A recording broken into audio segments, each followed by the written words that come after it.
رمضان کے مہینے میں روزے کی حالت میں حادثات سے بچاؤ کے لیے محتاط ڈرائیونگ کیسے کریں؟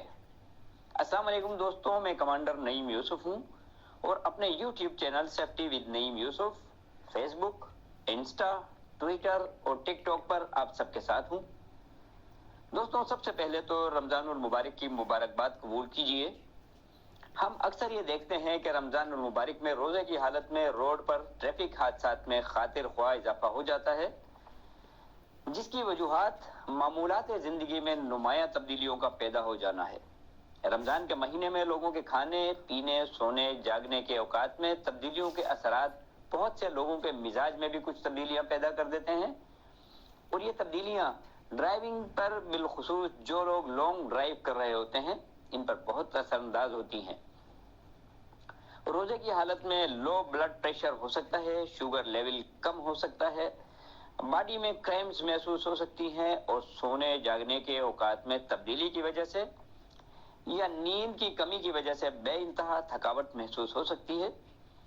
جسم میں پانی کی کمی یعنی ڈی ہائیڈریشن ہو سکتی ہے۔ ایسی حالت میں وہ لوگ جو شوگر اور اس سے متعلقہ کسی بیماری میں مبتلا ہے، انہیں لانگ ڈرائیو سے حتی الامکان گریز کرنا چاہیے، یا اگر لمبے سفر پر جا رہے ہیں تو آپ یہ تسلی کر لیں کہ آپ نے بھرپور نیند لے لی ہے یا نہیں۔ اگر لمبے سفر کے دوران آپ کو نیند یا تھکاوٹ محسوس ہو تو مزید ڈرائیونگ نہ کریں، فوراً کسی قریبی محفوظ جگہ یا محفوظ ہوٹل میں رک جائیں، تھوڑا آرام کر لیں، فریش ہو جائیں، کچھ واک کر لیں، تاکہ آپ مزید سفر کے لیے آپ تازہ دم ہو جائیں۔ آپ اپنا سفر اس طرح سے پلان کریں کہ جب تھک جائیں تو اسی طرح وقفے سے اپنا سفر جاری رکھیں، یہاں تک کہ بحفاظت آپ اپنی منزل مقصود تک پہنچ جائیں۔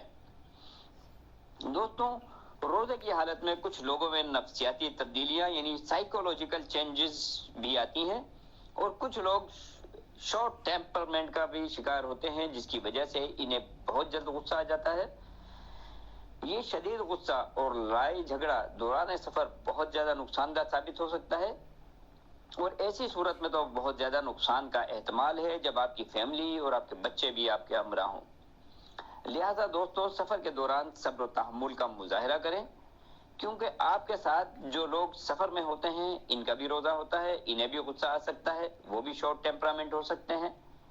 دوستوں، آپ نے ضرور نوٹ کیا ہوگا کہ رمضان کے مہینے میں سڑکوں پر بہت زیادہ ٹریفک کا رش ہوتا ہے۔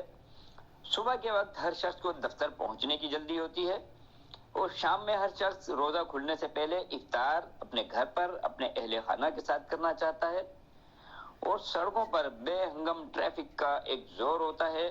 ہر شخص کو اپنی گاڑی پہلے نکالنے کی فکر ہوتی ہے، جس کی وجہ سے گاڑیاں پھنس جاتی ہیں، اور گاڑیاں پھنسنے کی وجہ سے ٹریفک جیم ہوتی ہے۔ ایسے میں روزے دار کا غصہ اور بھی شدید ہو جاتا ہے، اور جھنجھلاہٹ اور بھی بڑھ جاتی ہے۔ ایسے میں اگر ایک گاڑی دوسری گاڑی سے ذرا بھی ٹچ ہو گئی تو پھر تو لڑائی جھگڑا، ہاتھا پائی، مار کٹائی تک نوبت پہنچ جاتی ہے، اور کئی لوگ شدید زخمی ہو جاتے ہیں، اور گھر پہنچنے کے بجائے دوستوں روزہ تھانے میں ہی کھلتا ہے۔ تو ایسے کسی بھی عمل سے اجتناب کریں۔ دوستوں، اسلام ہمیں رواداری، ہم آہنگی، محبت، اخلاص اور امن کا درس دیتا ہے، اور خاص طور پر رمضان کے مہینے میں تو ایک ایک عمل کا ثواب کئی گنا بڑھ جاتا ہے۔ لہٰذا اپنے آپ کو کنٹرول میں رکھیں۔ روزہ ہمیں اپنے آپ کو کنٹرول میں رکھنے کا ہی درس تو دیتا ہے۔ ایک دوسرے کو برداشت کریں، سب کو ہی منزل پر پہنچنا ہوتا ہے، کوئی آگے کوئی پیچھے۔ صبر و تحمل سے کچھ دیر سے اپنی منزل مقصود پر محفوظ پہنچنا کبھی نہ پہنچنے سے بہت بہتر ہوتا ہے۔ بہتر یہ ہے کہ آپ اپنی گاڑی میں کچھ کھجور اور پانی رکھ لیں، تاکہ اگر دوران سفر روزہ افطار کا وقت ہو جائے تو آپ روزہ گاڑی میں ہی کھول لیں، اور گھر جا کر مکمل جی بھر کے افطار کر لیں۔ لیکن روڈ پر کبھی جلدی نہ کریں، گھبراہٹ اور بدحواسی کا شکار نہ ہو، ورنہ بہت نقصان ہو سکتا ہے۔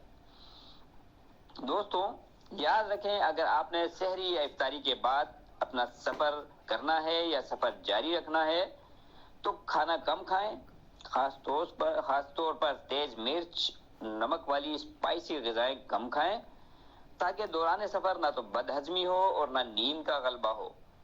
دوران سفر روزے کی حالت میں ہائپوگلائسیمیا اور ڈی ہائیڈریشن کی وجہ سے ہماری ڈرائیونگ پر توجہ یعنی کنسنٹریشن بہت کم ہو سکتی ہے، جو کسی بھی بڑے حادثے کا سبب بن سکتی ہے۔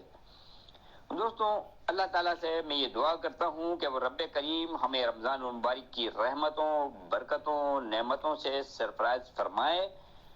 روزہ، نماز، تراویح، تلاوت قرآن کریم، زکوٰۃ سمیت تمام عبادات کو اس کی روح کے مطابق ادا کرنے کی توفیق عطا فرمائے اور اس میں ہماری طاقت اور مدد فرمائے، اور ہماری نیتوں میں اور ہمارے عمل میں مستقل مزاجی اور ہماری نیتوں میں اخلاص عطا فرمائے، اور ہماری تمام عبادات کو اپنی بارگاہ میں مقبول و مقبول فرمائے، آمین۔